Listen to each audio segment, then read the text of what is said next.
എല്ലാവർക്കും സുഖമാണെന്ന് വിശ്വസിക്കുന്നു. ഡെയിലി അപ്ഡേറ്റിലേക്ക് എല്ലാവർക്കും സ്വാഗതം. നാളെ ഏപ്രിൽ 24 തീയതിയും തുടർന്നുള്ള ദിവസങ്ങളിലും നിങ്ങൾ ശ്രദ്ധിക്കേണ്ട വളരെ പ്രധാനപ്പെട്ട കാര്യങ്ങളാണ് ഈ ഒരു വീഡിയോ വ്യക്തമാക്കുന്നത്. വീഡിയോയുടെ വിശദാംശങ്ങളിലേക്ക് കടക്കുന്നതിന് മുമ്പ് കൂടുതൽ ആളുകളിലേക്ക് ഇൻഫർമേഷൻ എത്താൻ ഷെയർ ചെയ്യുക, ലൈക്ക് ചെയ്യുക. ഫേസ്ബുക്കിലൂടെ കാണുന്ന ആളുകൾ ഫോളോ ചെയ്യുക. വീഡിയോയുടെ വിശദമായ വിവരങ്ങളിലേക്ക് വരാം. സ്വർണം പണയം വെക്കുന്ന ആളുകൾ അറിഞ്ഞിരിക്കേണ്ട ഏറ്റവും പ്രധാനപ്പെട്ട അറിയിപ്പാണ് ആദ്യം പറയുന്നത്. Reserve bank of India RBI സ്വർണ്ണ വായ്പക്കായി പുതിയ കരട് മാർഗനിർദ്ദേശം പുറത്തിറക്കിയിട്ടുണ്ട്. സ്വർണ്ണ വായ്പ എടുക്കുന്നവരെ സംരക്ഷിക്കുന്നതിന് ബാങ്കുകൾ ഉൾപ്പെടെ വായ്പാ ദാതാക്കൾ ഏകീകൃത ഡോക്യുമെന്റേഷൻ ഉണ്ടാക്കിയിരിക്കണം എന്നതാണ് ഇതിലെ പ്രധാന നിർദ്ദേശം.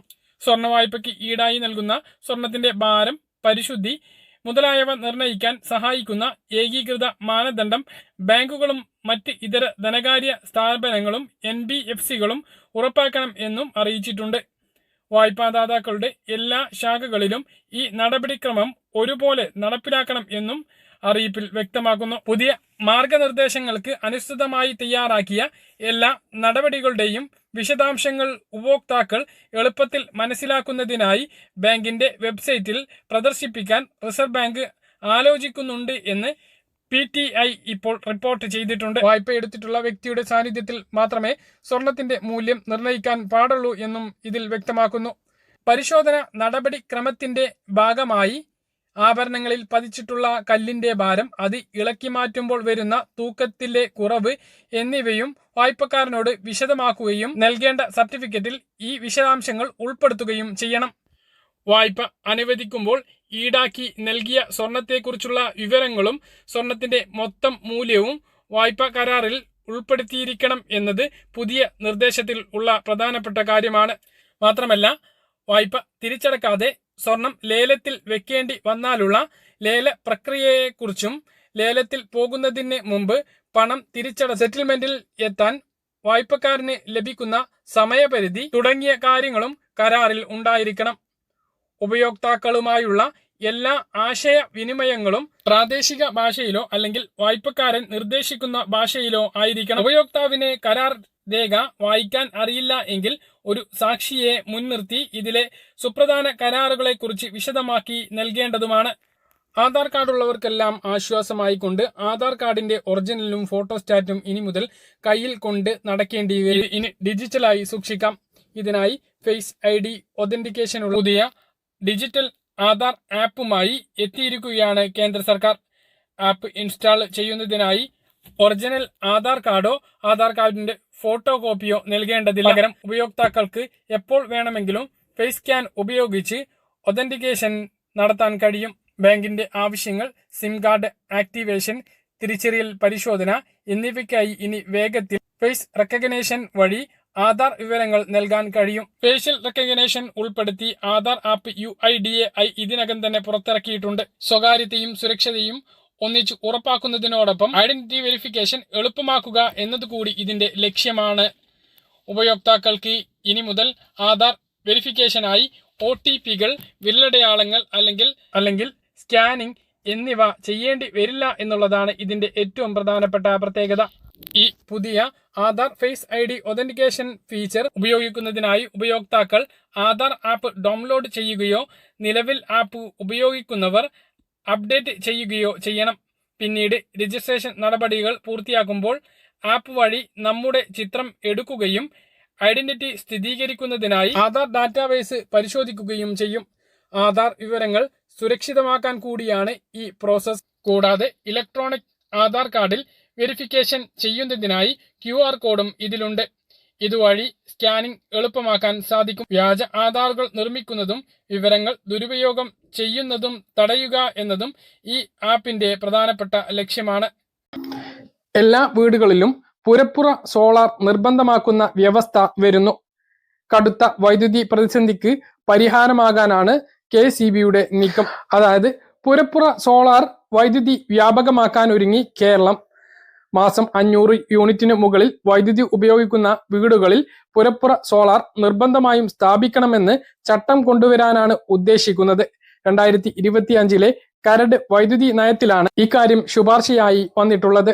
500 യൂണിറ്റിന് കൂടുതൽ വൈദ്യുതി ഉപയോഗിക്കുന്ന വീടുകളിൽ മാസം 5000-ന് മുകളിലാണ് വൈദ്യുതി ബില്ല് നിലവിൽ വരിക. കൂടുതൽ വൈദ്യുതി ഉപയോഗിക്കുന്ന വീടുകളിൽ സോളാർ സ്ഥാപിക്കുക എന്നതാണ് ഇതിലൂടെ ലക്ഷ്യമിടുന്നത്. രാജ്യത്ത് തന്നെ പുരപ്പുറ സോളാർ സ്ഥാപിക്കുന്നതിൽ കേരളം 2ാം സ്ഥാനത്താണ്. 1ാം സ്ഥാനത്ത് ഗുജറാത്തും 3ാം സ്ഥാനത്ത് രാജസ്ഥാനുമാണ്. പുരപ്പുറ സോളാർ സ്ഥാപിക്കുന്നതിന് പ്രധാനമന്ത്രി സൂര്യഘർ മുഫ്ത് ബിജ്ലി യോജനയ്ക്ക് കീഴിൽ 78,000 രൂപ വരെ സബ്സിഡിയും ലഭിക്കും. സംസ്ഥാന സർക്കാർ ഇൻസെന്റീവ് കൂടി നൽകാൻ തയ്യാറായാൽ നിർബന്ധമായും പുരപ്പുറ സോളാർ സിസ്റ്റം സ്ഥാപിക്കണം എന്ന നിബന്ധന കുടുംബങ്ങൾ ആവേശപൂർവ്വം ഏറ്റെടുക്കാൻ സാധ്യതയുണ്ട്. മറ്റൊരു അറിയിപ്പ്, സംസ്ഥാനത്ത് ഇന്ന് പരക്കെ മഴ സാധ്യത. ഒറ്റപ്പെട്ട ഇടങ്ങളിൽ ശക്തമായ ഇടിയോടുകൂടിയ മഴയ്ക്കും സാധ്യതയുണ്ട്. ഞായറാഴ്ചയും 2 ജില്ലകളിൽ യെല്ലോ അലർട്ട് പ്രഖ്യാപിച്ചിട്ടുണ്ട്. ഇടിമിന്നൽ സാധ്യത ഉള്ളതിനാൽ എല്ലാവരും ജാഗ്രത പാലിക്കണം എന്ന മുന്നറിയിപ്പുണ്ട്. SBI ഉപഭോക്താക്കൾ അറിഞ്ഞിരിക്കേണ്ട ഏറ്റവും പ്രധാനപ്പെട്ട 3 അറിയിപ്പുകളാണ് ഈ ഒരു വീഡിയോയിൽ നിങ്ങളുമായി പങ്കുവെക്കുന്നത്. ആദ്യത്തെ അറിയിപ്പ്, രാജ്യത്തെ ഏറ്റവും വലിയ പൊതുമേഖലാ ബാങ്കായ സ്റ്റേറ്റ് ബാങ്ക് ഓഫ് ഇന്ത്യ വിവിധ വായ്പകളുടെ പലിശ നിരക്കുകൾ 15-ാം തീയതി മുതൽ കുറഞ്ഞു. റിസർവ് ബാങ്ക് കഴിഞ്ഞ ആഴ്ച റിപ്പോ നിരക്ക് 6.25-ൽ നിന്നും 6% കുറച്ചതിന്റെ അടിസ്ഥാനത്തിലാണ് SBI നിരക്ക് കുറച്ചിരിക്കുന്നത്.